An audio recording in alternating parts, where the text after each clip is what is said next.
धन्यवाद अध्यक्ष महोदय. अध्यक्ष महोदय, मागील अनेक वर्षापासून सातत्याने अतिवृष्टी असेल, अवकाळी पाऊस असेल, आपलं महायुतीचे सरकार हा खंबीरपणे शेतकऱ्यांच्या पाठीशी उभा आहे.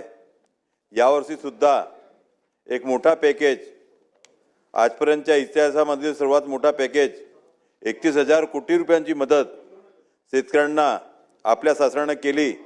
त्याबद्दल माननीय मुख्यमंत्री देवाभाऊ आणि महायुती सरकारचे मी अभिनंदन करतो, त्यांना त्यांचे आभार व्यक्त करतो. हे सर्व काही करत असताना अध्यक्ष महोदय, मी धान उत्पादक जिल्ह्यातून येतो. आमच्या येथील शेतकरी हा फक्त धानच पिकवतो आणि शेती आता ही धान शेती परवडणारी नाही आहे.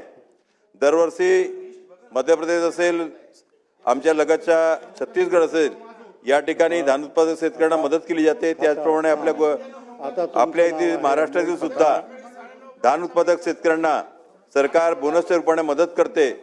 यावर्षी सुद्धा आमच्या धान उत्पादक शेतकऱ्यांना शासनाने प्रति हेक्टरी 20,000 रुपयाची मदत करावी अशी मागणी सुद्धा मी करत आहे अध्यक्ष महोदय. त्याचप्रमाणे आज वन्य प्राण्यामुळे मोठ्या प्रमाणावर जीवितहानी होत आहे, शेतपिकांचे नुकसान होत आहेत आणि आता शेतकरी हवालदिल झालेला आहे. अशा वेळी शेतकऱ्यांना कुंपण करण्याकरता 100% अनुदानावर त्यांना कुंपणाची योजना लागू करावी. त्याचप्रमाणे आता या शेतीला चांगले दिवस येण्याकरता आमच्या गोंदिया जिल्ह्यामध्ये आतापर्यंत शासकीय कृषी महाविद्यालय नाही आणि म्हणून आमच्या गोंदियामध्ये शासकीय कृषी महाविद्यालय मंजूर करण्यात यावे अशी सुद्धा मागणी या माध्यमातून करत आहे. त्याचप्रमाणे आज शेतीशिवाय कोणत्याही प्रकारचा रोजगार आमच्या जिल्ह्यामध्ये नाही आणि म्हणून लगतच्या गडचिरोली जिल्ह्यामध्ये मोठ्या प्रमाणामध्ये लोह खनिजचे उत्पादन होत आहे आणि त्यामुळे गोंदियामध्ये एखादा पोलादाचा कारखाना सुरू करता येईल का आणि त्या माध्यमातून आपल्या येथील बेरोजगार युवकांना रोजगार देण्याकरता शासनाने पुढाकार घ्यावा ही सुद्धा विनंती करतो. कारण बेरोजगारीमुळे मोठ्या प्रमाणामध्ये आज जे युवक आहेत ते ऑनलाईन गेमिंग, अनेक प्रकारच्या ड्रग्सच्या आहारी गेलेले आहेत आणि म्हणून हे सर्व अनेक प्रकारच्या या माध्यमातून अनेक गुन्हेगारीकडे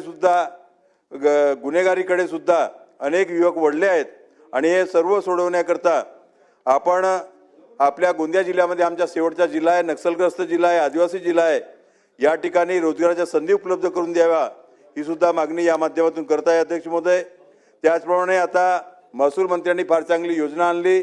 आता तुकडीबंदी कायद्याच्या माध्यमातून सर्व लोकांना त्यांच्या जे तुकडे होते त्यांची रजिस्ट्री होणार आहेत, त्यांच्या नावावर येणार आहेत. त्याचप्रमाणे मोठ्या प्रमाणामध्ये आता आमच्या शहरी भागामध्ये किंवा ग्रामीण भागामध्ये अतिक्रमण असतील, झुडपी जंगलाचे अतिक्रमण असतील, आबादीचे अतिक्रमण असतील, नजुलची जागा असेल, या सर्व जागा त्यांना सर्वांना घरे या योजनेच्या मार्फत त्यांना नियमाकल करून त्यांच्या मालकी हक्क देण्यात यावा ही सुद्धा मी विनंती करतो अध्यक्ष महोदय. त्याचप्रमाणे आज जिल्हा परिषद शाळेमध्ये मोठ्या प्रमाणामध्ये शिक्षकांची कमतरता आहे. ही शिक्षकांची कमतरता दूर करण्याकरता लवकरात लवकर शिक्षक भरती करून ही कमतरता दूर करावी.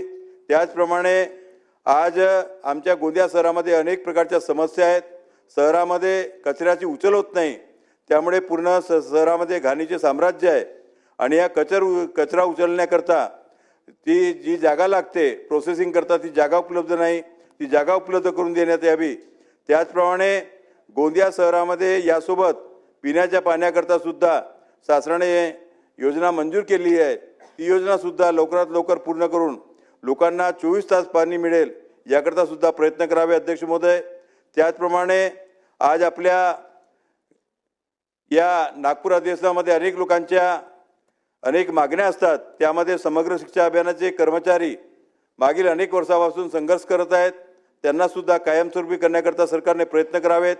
त्याचप्रमाणे उमेदचे कंत्राटी कर्मचारी, आमच्या CRP भगिनी यांना सुद्धा नियमित करण्याकरता शासनाने प्रयत्न करावेत. जे ग्रामपंचायतचे संगणक प्रोग्रामर असतील किंवा घरकुलचे कर्मचारी असतील, यांना सुद्धा न्याय देण्याकरता त्यांच्या ज्या मागण्या आहेत त्या मान्य करण्याकरता शासनाने प्रयत्न करावे एवढीच विनंती या निमित्ताने करतो.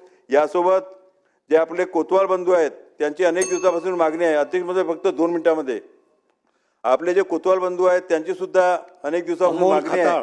त्यांना चतुर्थ श्रेणी लागू करण्याकरता सुद्धा शासनाने प्रयत्न करावे। त्याचप्रमाणे आमच्या इथं अंगणवाडी सेविका, आशा सेविका, मदतनीस या सर्वांच्या अनेक जे प्रश्न आहेत, मागण्या आहेत, त्या सुद्धा शासनाने मान्य कराव्यात अशी विनंती सुद्धा मी तुमच्या माध्यमातून करतो। आणि आज आमच्या गोंदिया जिल्ह्यामध्ये आम्ही ओबीसी हॉस्टेल करता, आदिवासी हॉस्टेल करता, अनुसूचित जातीच्या विद्यार्थ्यांच्या हॉस्टेल करता जागा उपलब्ध करून दिलेली आहेत। या सर्वांकरता लवकरात लवकर हॉस्टेल बांधकाम करण्यात यावे आणि वसतिगृहाचे बांधकाम करण्यात यावे, जेणेकरून या सर्व विद्यार्थ्यांना न्याय देता येईल। त्याचप्रमाणे गोंदियामध्ये उच्च शिक्षणाकरता कोणत्याही प्रकारची सोय नाही आणि म्हणून आमच्या येथील विद्यार्थ्यांना पुणे, नागपूर, मुंबईला जावे लागते आणि म्हणून गोंदियामध्ये शासकीय इंजिनिअरिंग कॉलेज सुरू करण्यात यावी अशी सुद्धा विनंती तुमच्या माध्यमातून करतो। आणि त्याचप्रमाणे आज शहरी आवास योजना असेल किंवा ग्रामीण आवास योजना असेल, या माध्यमातून मोठ्या प्रमाणामध्ये आमच्या विधानसभेतून लोकांनी मागणी केलेली आहे आणि म्हणून या गोंदिया शहराच्या आवास योजनेकरता कमीत कमी 10,000 लोकांना आणि ग्रामीण भागामध्ये 40,000 लोकांची जी मागणी आहे ती पूर्ण करण्यात यावी, ही जी विनंती तुम्हाला या माध्यमातून करतो। अध्यक्ष महोदय, धन्यवाद।